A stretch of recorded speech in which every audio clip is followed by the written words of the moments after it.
Good morning, this is Maddie guys. Hello, welcome to my channel.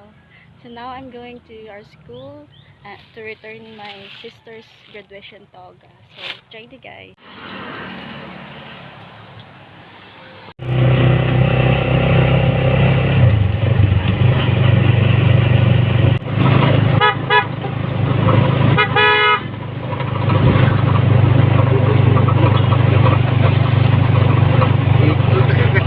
So now I'm in our school na.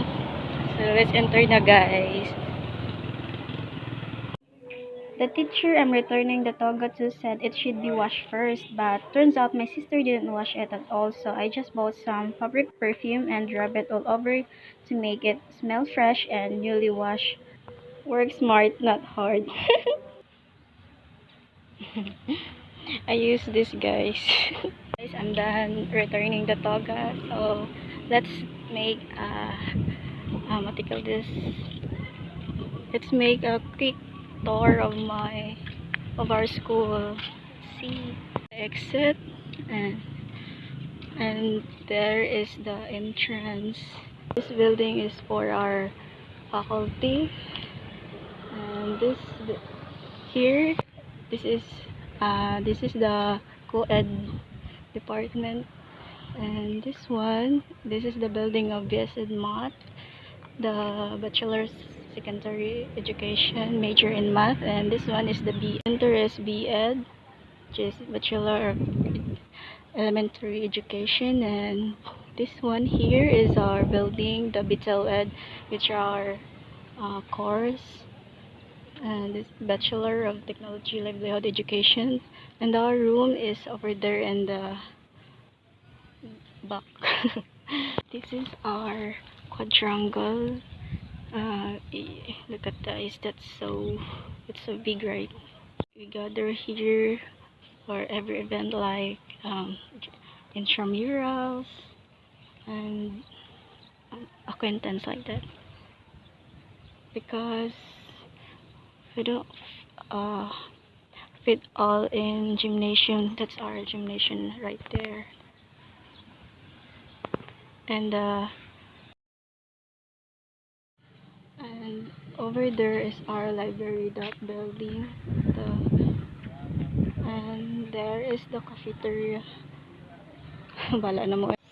Place is and our admin here. Let's not take ka na lang. The entrance, we're going na.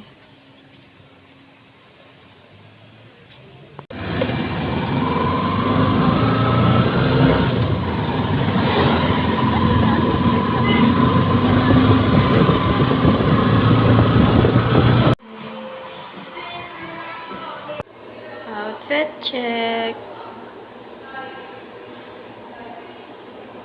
Outfit check.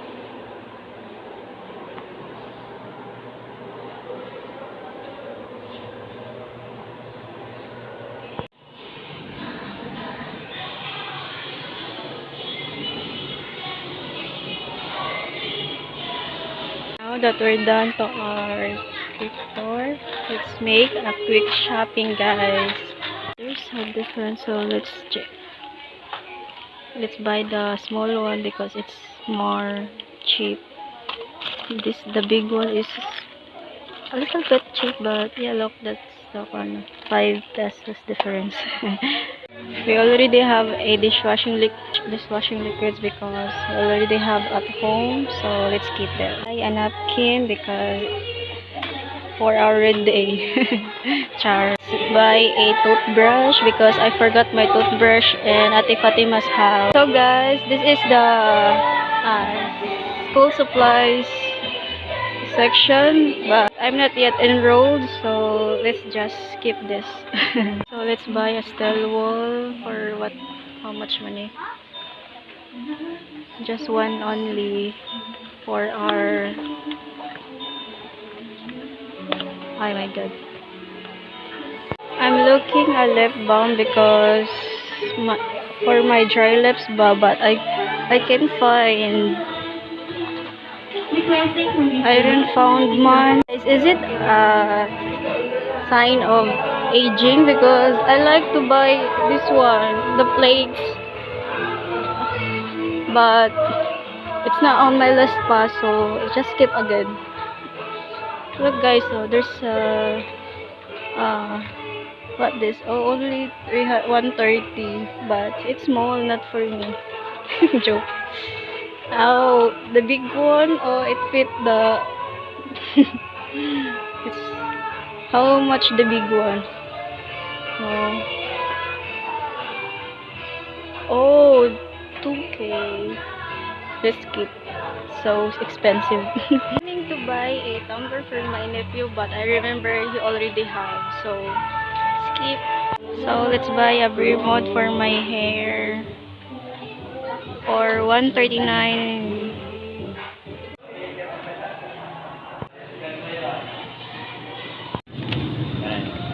Thank you. So now I'm home na guys. By the way, I bought a charger for my phone. Thank you for watching. Love that.